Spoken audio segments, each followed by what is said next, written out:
Hey guys and girls, welcome back to another exciting episode of All About You. In today's hot topic, I will be discussing rule sharking. Yes, you guys should know that this has been a topic going around for the past week, maybe even 2 weeks now, and it's something a lot of players have two sides of the story. Essentially, we have the players that say you should know the rules, you should know how to play the game, and when you're at a high level competitive event, you should be able to play your cards correctly, and if you don't, then you will get penalized. Essentially, sadly, some of these rule sharkings will cost you the game, while others may cost you just an unfair game state based off of you not playing the game properly. Now, on the other side, we have the players saying, hey man, if you see your opponent make a little mistake and you know what their intentions were, you should help them and kind of guide them through it. Or if it has to do with an effect or a particular game state, you should be willing to allow your opponent to fix it so they can effectively play the card the right way. These two sides, there is pretty much a lot of different things that go on when you play the Dragon Ball Super card game. And like I said, these two sides are correct in the sense that you want to make the experience enjoyable for both players, including your opponent, while on the other hand, you want to make sure that you are playing competitively and you understand the game to an extent where you don't make those play errors. We're all human. We are going to make mistakes. That's no question about it. The real concern is, what do you allow your opponent to take back? And what do you guys think is fair, as in between both players, for the game to be played correctly or smoothly for that matter? Ultimately, my stance on it, I'm going to first talk about my stance and then I'm going to break down a few topics within that major subject. I have went to countless of major events. Guys and girls, you know me, I'm called the Dragon Ball God for a reason. I've went to tons of events and placed well in the majority. But when it comes to mistakes, I see it happen all the time. And quite frankly, it has happened with me and my opponents. I could probably say 10 plus times, maybe even more.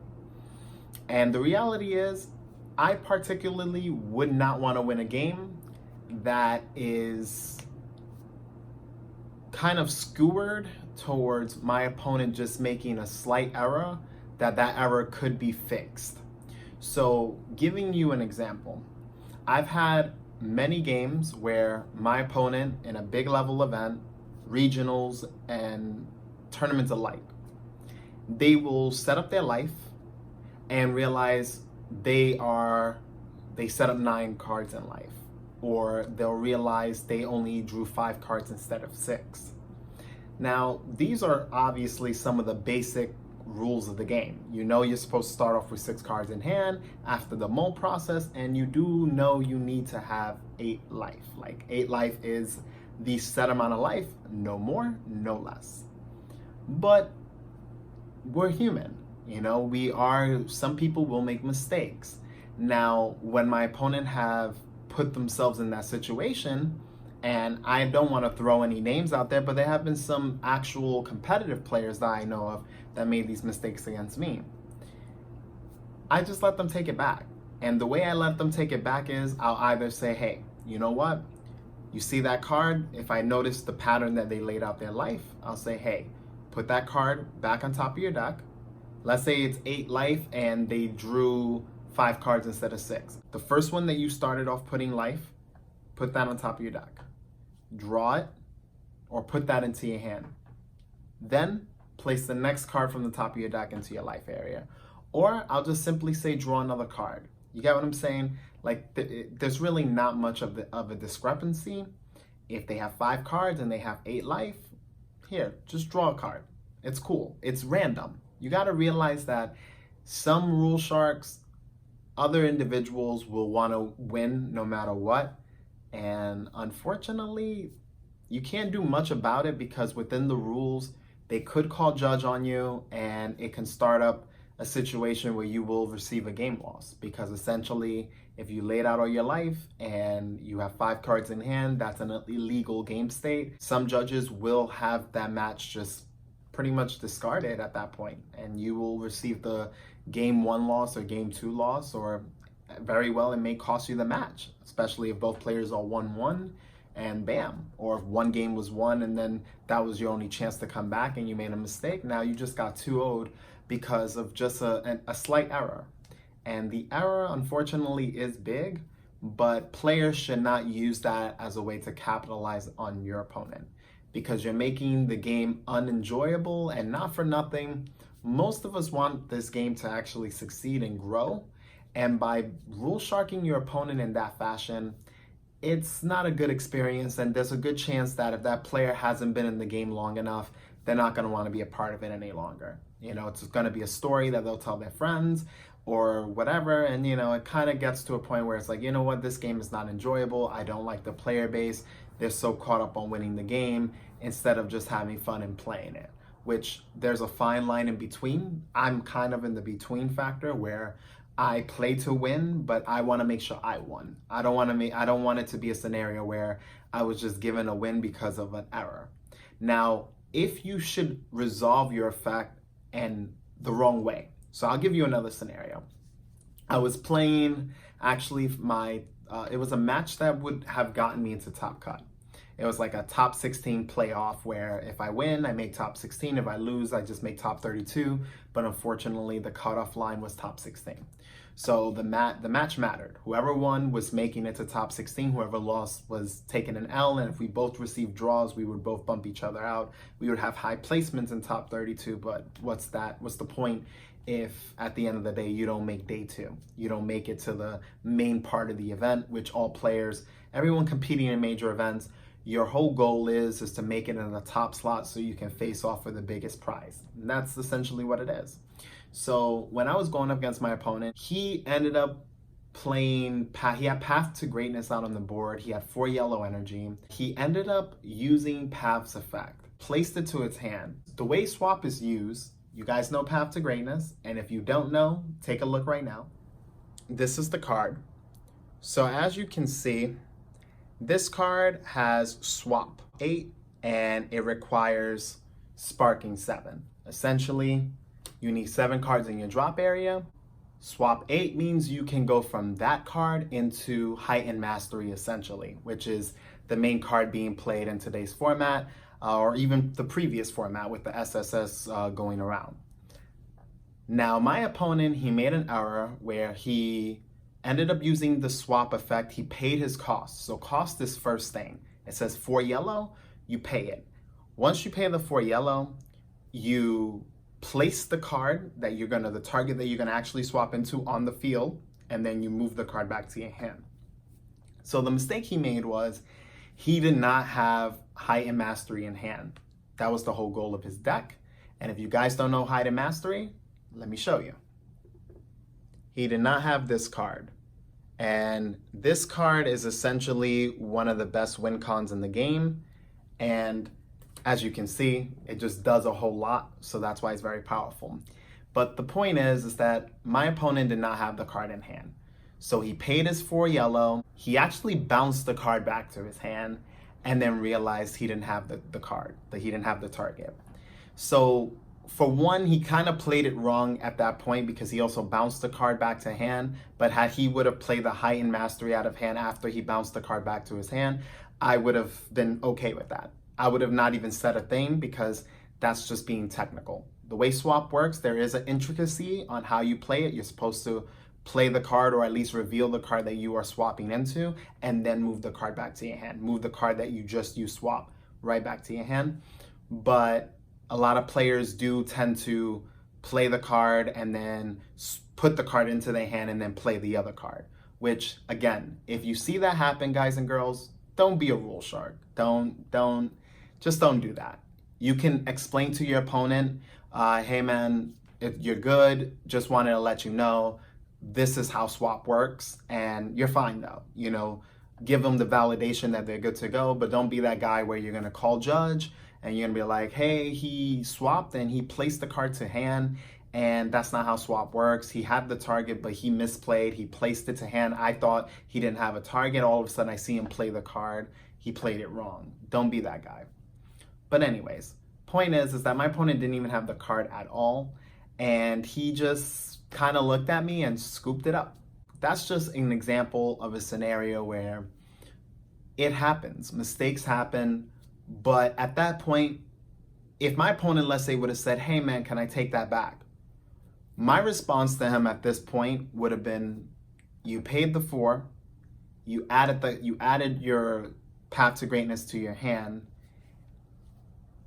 I mean, I could give it to you and say, hey, I'll let you keep the guy on board. I could do that, and that would be, I guess, okay, but it wouldn't be okay. It wouldn't be fair to me. So when we're looking at a game as far as what is called rule sharking and what is called just making sure the game is played properly, there's a fine line. A lot of people want to get an advantage in the game by capitalizing on any slight error and sometimes twisting it. If you watch Super Player's last video, it was actually about this topic, so I want to give you guys a little shout out. You know, Super Players there was doing good content, and they actually covered this topic. The main card that a lot of individuals are having a hard time with is this card. Hidden Power East Supreme Kai. So as you guys can see, this guy clearly says you can give an attacking card double strike. It doesn't state on the card that it is mandatory to give double strike. And it does say on the card, when you combo, you have to declare. So this is the issue that a lot of players have. If my opponent is at 2 life and I go in with a double strike, let's say my opponent, I'm gonna use the example of me misusing Supreme Kai. I'm attacking, my opponent's at 2 life. Let's say I swing out with my leader. My opponent says no counters. I'm like, okay, cool, we're going in. I start comboing, whatever. I'm about to hit some high combo and I'm like, Supreme Kai, but I say nothing. My opponent could infer that at this point, since he's at 2 life in the game, that I'm going to go for game. Obviously, I'm not gonna dump my hand out for nothing and he's just gonna take 1. That can be inferred. But there is a problem with using that analogy. And I'm gonna use another scenario. Suppose my opponent was at 3 life or 4 life, and I did the same thing, but I comboed X amount of cards. Let's say I didn't combo my whole hand. Let's say I just comboed X amount of cards, and my opponent was on 4 life. We'll use that scenario. I use my double strike card, but I don't declare it.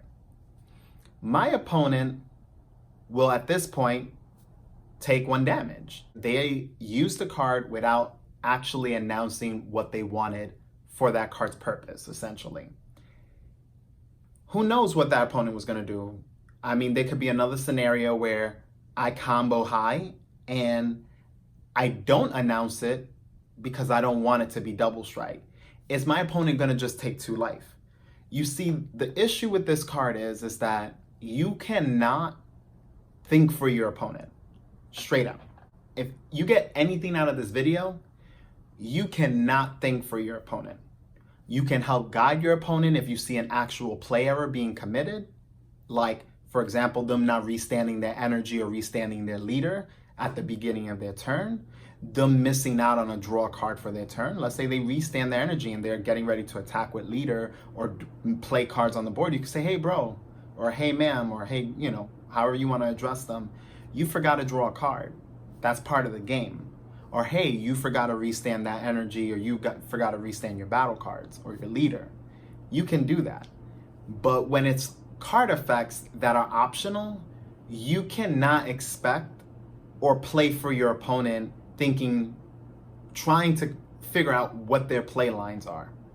Because I could right now swing out with my battle card or leader card and combo relatively high and throw a Supreme Kai and not say nothing because I want you to take 1 damage. And you cannot infer and believe that you're just going to take 2 cards to hand No, I wanted you to take one card because now, let's say from 4 to 3 life, I'm now going to hit you with a triple strike. I might have a triple strike available that I can game you with. So I'd rather just give you one card as opposed to giving you 2 cards and still hitting you with a triple strike. That wouldn't make any sense. Vice versa, if you were at 3 life and I added this Supreme Kai, if I didn't designate double strike, I might have wanted to put you at 2 life so that I can attack you with another double strike and game you. You guys got to realize that Supreme Kai is still 10k 1 energy. That's very important because he allows you to combo and he gives you variety, which is why I like that card so much. I don't like Champa as much because you do have to give your guy double strike. It says the attacking card gains double strike. So it's just a slight wording, but the wording means a whole lot because one is mandatory while the other one's optional. And optional effects in this game, or in any card game for that matter, are normally a plus side because it allows you to play in different angles of the game. You should not have to think for your opponent and decide what they're trying to do. So guys, I hope you learned a lot from this video. There are plenty other of examples that I can give in order for you guys to understand that it's up to both players to know what's going on in the game. And again, communication is key. That's the most important part of playing the Dragon Ball Super card game. If you're unsure about something, ask. But you're not here to baby your opponent. You're not here to play for your opponent and help beat yourself.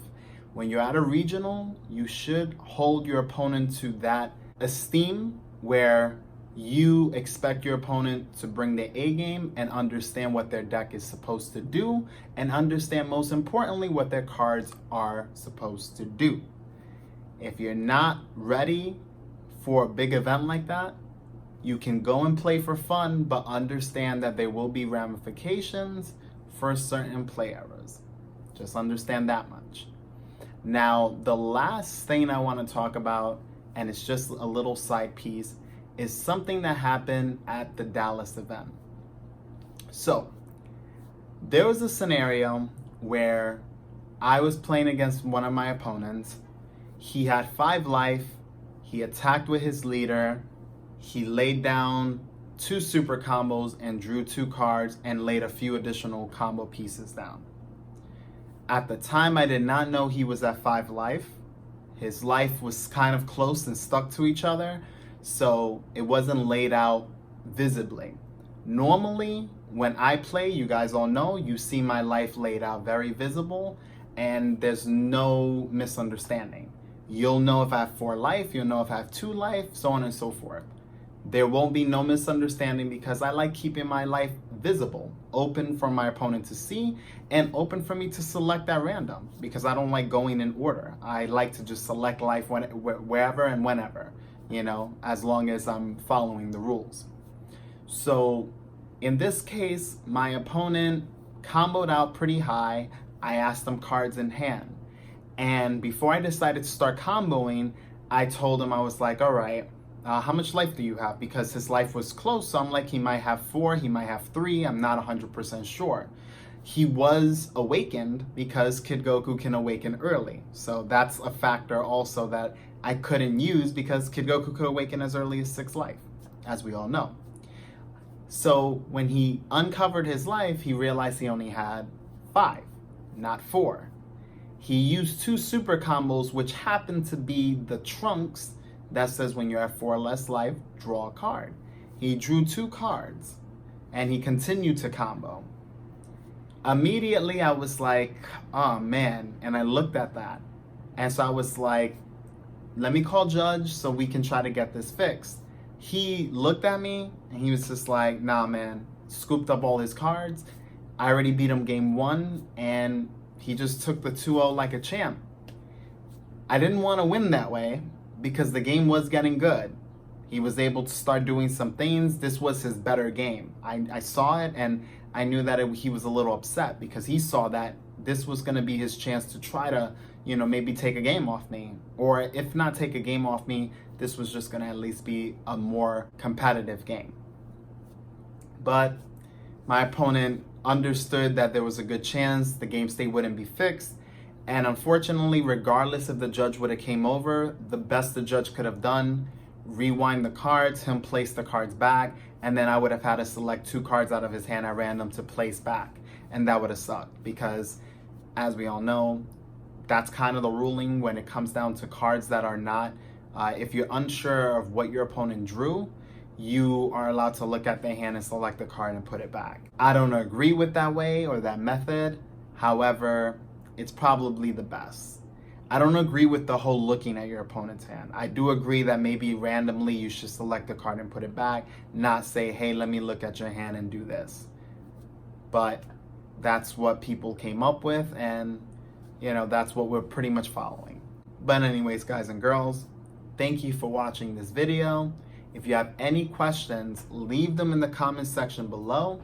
If you have any experiences at events that you would like to share, go for it. I want to hear your thoughts and concerns of things that may have transpired with you at events, or things that fellow players have went through, or just in things that you've seen go on in tournaments. Please leave them in the comment section below so we can have a nice discussion. But as always, guys and girls, this channel is all about you.